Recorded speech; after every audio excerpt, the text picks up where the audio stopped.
అది నిజాంపట్నం రేవు. సముద్రాన్నే నమ్ముకున్న మత్స్యకారుల బతుకది. ఆ రోజు నాగిడి వంశస్థుల పడవ వేట కోసం మొగదాటి సముద్రం మధ్యలోకి వెళ్తోంది. అందరి కళ్ళలో ఏదో తెలియని ఆశ. ఇవాళ వల నిండా చేపలు పడతాయని. ఏరా పీతలోడా, ఇవాళ వల నిండా వెండి మెరుపులేనా? సముద్రం మనకి తల్లి లాంటిదిరా.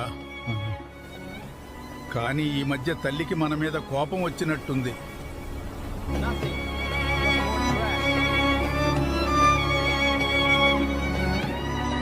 ఏం పర్లేదు వీరయ్య, రేవుకెళ్లేలోపు ఏదో ఒక అద్భుతం జరక్కపోదు.